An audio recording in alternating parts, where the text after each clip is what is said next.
Peace and welcome to World War Wrestling. Welcome back. Today we're going to talk about Monday Night Raw, but my computer is actually dying right now. So we're only going to talk about Becky Lynch and Nia Jax. This was phenomenal. This was the perfect way to open. I love everything about this rivalry. I love callbacks. I love long-term storytelling. I love when shit from 5 years ago, 10 years ago, 15, 20, 30, 50 years ago is referenced and brought back. Like, I fucking love it.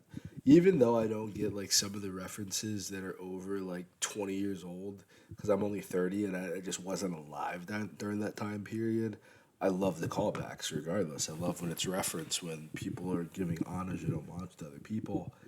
And this was like Hulk Hogan versus fucking Yoshimoto. Yoshimoto's from fucking Tekken and Soul Calibur, I believe.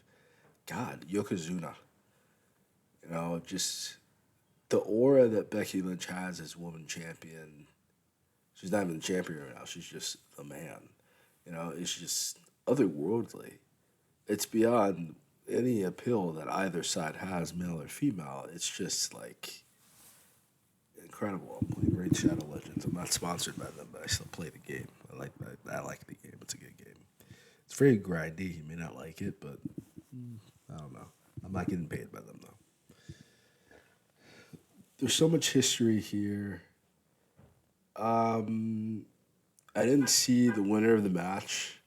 I had to like go inside to come back out, but it really didn't matter whether. I don't feel like this is ever going to end. I feel like as long as both of these women is breathing, they're going to have this issue because Becky Lynch had to, as much as she tries to downplay it, and as much as it might have benefited her because she looks great after it, she had to have facial reconstruction surgery because of Nia Jax. All the arguments about Nia Jax being a dangerous opponent or not, that is what it is. But it is what it is. This is phenomenal. I really hope that this carries on for one or two pay per views. They can do a lot of back and forth action. They both have a lot of friends on the roster. This could become a much bigger issue than what they're making it out to be. And by the time Survivor Series rolls around, you could have a Team Nia versus Team Becky. I don't really know any other feud that has that kind of potential other than maybe an Asuka and Charlotte Flair, or a Becky and a Charlotte, or a Bailey and a Sasha Banks who isn't there anymore. I really like. They don't really have anything else, honestly. What they did have, I guess I could talk about this real quick before my battery dies, was Ivy Nile versus Rhea Ripley. I believe this was Ivy Nile's in-ring debut on the main roster. The Creed brothers went up. She had to go with her. I don't think it was to her benefit. I feel like I really saw Ivy Nile at all on NXT for her to be on the main roster against Rhea freaking Ripley. And while it was a very competitive match, it was a very back and forth match. I don't know what kind of training of other women and other people that Ivy Nile does in the back. I don't feel like her coming to the main roster was to her benefit. And losing to the champion in such a dominating fashion, she did put up a great fight, but it's Rhea freaking Ripley. Like, it doesn't matter who you are. Rhea's going right through you. It doesn't matter if you're Nia Jax. Rhea Ripley's going right through you. Nia Jax might give her a harder time, but Rhea Ripley is beating everybody. She beat Charlotte. You know, I don't feel like this match was to Ivy Nile's benefit. I don't feel like Rhea Ripley really took it seriously or respectfully in a way to really protect uh, Ivy's brand at all. I think there was like another match. There was like a Tegan Knox and Natalia versus Shayna Baszler and Zoe Starks. That was great. That was a really great match, actually. A lot of it was in picture though, so it just kind of like, I don't know. It just kind of showed me like the issues, reason why Trinity Fatu and Sasha Banks, Mercedes Moné left WWE because they don't really respect women and they don't respect the women's division. I think it's very true because they don't have a very well developed women's division at all. Kyrie Zane was a jobber last time she was on. I think she was like a tag champ, but when she was on the main roster, she basically jobbed everything out, and then she got hurt. Um, Nia Jax should be a much bigger threat than she really is. Like so should Piper Niven, but I guess like the short term gimmick for the night of having the little girl beat the big girl, it's a lot. They do that a lot with their big larger talent too, like Omos. Like they don't really spend the time that they think that they do making people credible threats. Really, like they're not really as good as building talent up as much they think that they are. A lot of the people that I've seen get over in WWE in my lifetime, they got over because they got over. Like they would have got over anywhere. And the people that don't get over in WWE, they get over other places, you know. But if you can't get over in other places, you're definitely not going to get over in WWE. Maybe some of it is a favoritism, but I struggle to think that because the people that are cheered for and do yes, what's up? I'm going to see Noel now. Okay, Silence here. all right, thank you. The people that I see that have definitely gotten over in WWE have gotten over because of them. I hate to say it.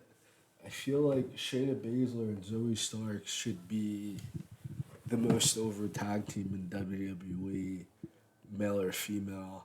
I just feel like their pairing together should be given the same kind of credence that Ronda Rousey and Shayna Baszler got, but it's not because they didn't really spend a lot of time building up Zoe Starks as championship material. You know, they don't do what they think that they're doing because instead of really taking the criticism that hey maybe you're not respecting these women and maybe you're not really writing great storylines for these young girls, I mean for these young ladies, uh, and you should. It's not that hard to write good storylines for women. I do it all the time, even if people don't want to read them. And I think that's part of it too, is you're dealing with a crowd that may not want to see that. Maybe they are protecting these women from what works and what doesn't work. Maybe, but I've never really seen too much of. I haven't seen another Becky Lynch. Period. The Irish last kicker. I haven't seen another like energy and another fire like that anywhere ever before. So on it. Natalia is the greatest thing that ever happened in professional wrestling ever. I mean, God bless her husband, DJ Perkins. I pray you heal and recover, but your wife is an absolute gem. Tegan Knox, dyeing your hair to match your outfit isn't gonna get you over. You gotta like lift some weights. You gotta get stronger. It's great you can do all that high flying stuff. It's really nice. You gotta be able to tap somebody else at least. I feel like any I feel like anybody that has like you're under 250 pounds. I would say if you're under like 220 pounds, you need to know some jujitsu or something, man, because you're not strong. You're not strong at all. Like you're not even like in the barrier. What you think is strong isn't even like remotely strong.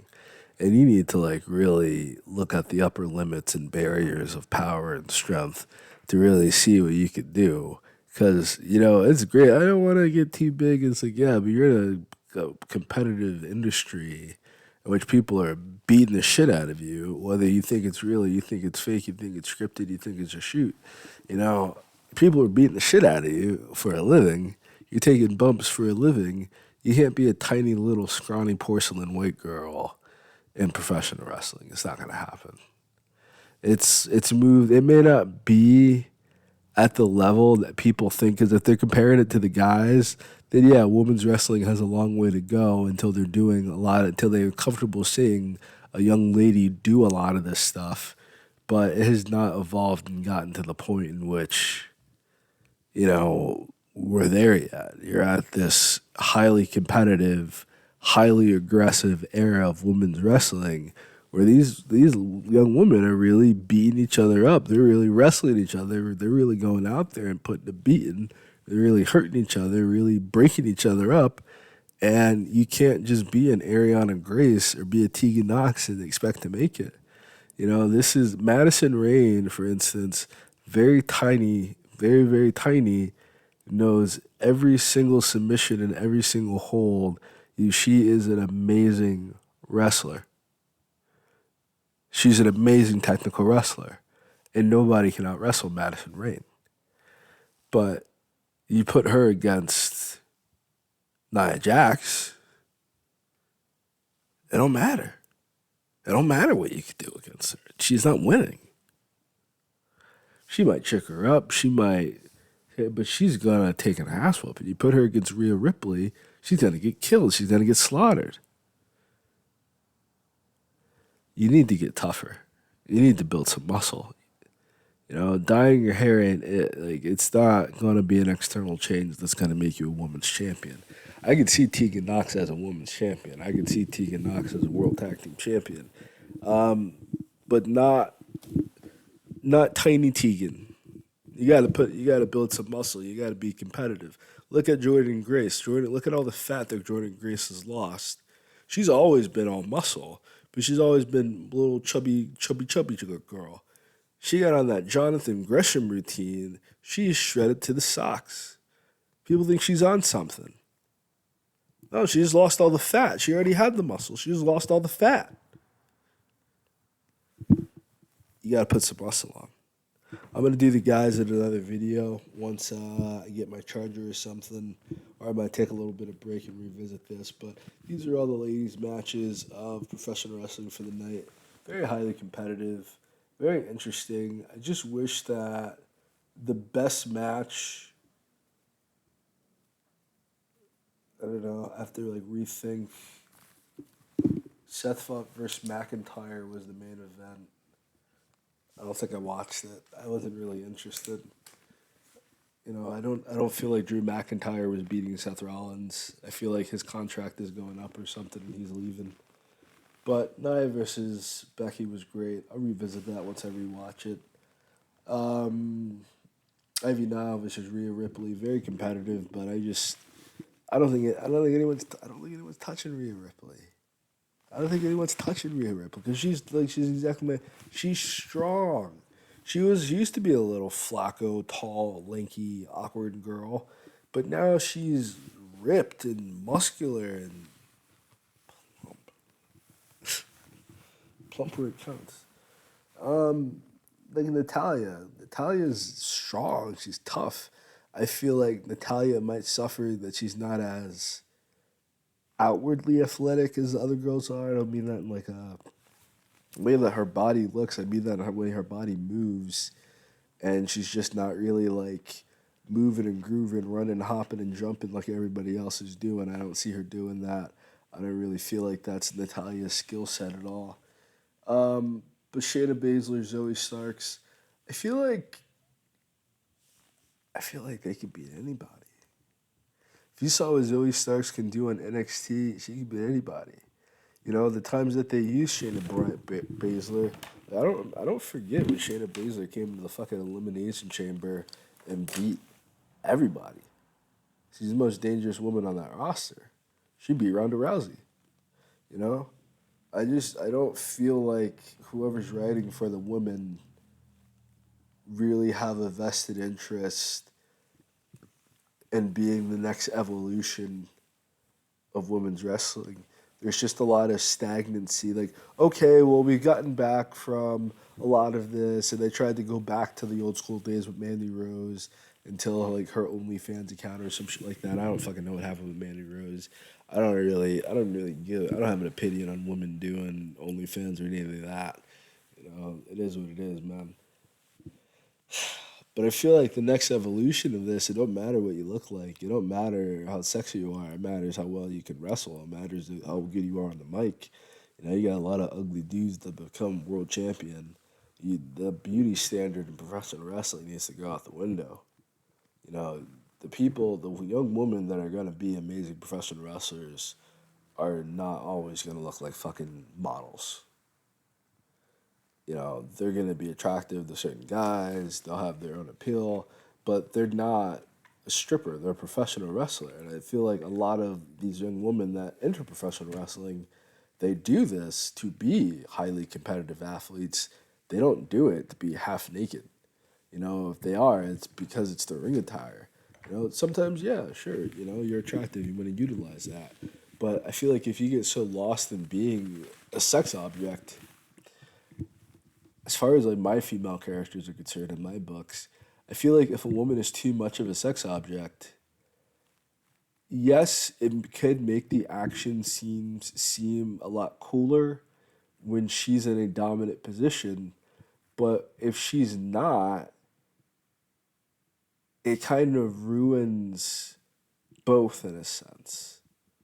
You know, then the sexuality isn't like an expression of self or an expression of freedom and liberation. The sexuality becomes a submission and a concession to power, and that's like it's creepy at that point in time. You know, I feel like it borderlines that sometimes with this when you're trying to be beautiful and you're trying to be sexy, but you're also like there's a high chance that you might get your ass whooped tonight. People don't really want to see her lose. So then you're forced to put that woman in a position where she's winning or in an advantageous spot over a more talented competitor, over a harder worker. And I feel like that was Mandy Rose. Um, None of the women tonight, I could say, really have that kind of effect. But I feel like they're reaching a new evolution. While male wrestling is trying to figure itself out and men wrestlers are trying to like get over, they're trying to like figure out. I feel like women's wrestling is more about women's first, breaking boundaries, breaking the wall, breaking the glass ceiling entirely, and outperforming the guys sometimes, having matches better than the guys. And I think they do that successfully. But I think it needs to be consistent. I don't think that's a bar that can keep dropping. It has to just become about ratings. It's not about women's wrestling, it's about professional wrestling. The point here is not being a great women's wrestler. The point here is being a great professional wrestler. And that's what this needs to be. When you're scheduling a women's match, it's not about how this match performs for a women's match. It's how does this match perform period. How will this match perform? Period. And Ivy Now versus Rhea Ripley. Ivy Now had no build up. She's not been on the main roster. You just had her doing some dips or something, I think. But you don't have her in the ring actually freaking competing. You didn't have her in the ring actually freaking competing in NXT. She did not deserve a title shot over all these other people that probably could beat Rhea freaking Ripley. It was like it was not, it was a competitive match, but it just was not a competitive fucking match. 9 out of 10 performance, I guess, but just like, if you're gonna do that, you need to give Ivy Nile more build up. You need to give her more matches and more wins under her belt, or else you just know she's going to lose and you're just hoping she puts on a good fight. You would not do that to Seth Rollins. You would give him some build up. You would give him some go before you put him in that kind of vulnerable position. I feel like Ivy now was put in a very vulnerable position where, you know, you need that opportunity at the championship. You need to get out there and go. But I don't feel like there was enough grease in the wheels unless she's been doing like dark matches and house shows or some shit like that. I don't really feel like there's enough grease in the wheels of her having ring time, her having in match time, her having audience time to really get her shit across and really act as like she knows that she can. I just don't feel like she's gotten that opportunity fairly. But that's it for me. That's my perspective of this. I'm gonna start making dinner. God bless. Have a good night. That was World War Wrestling.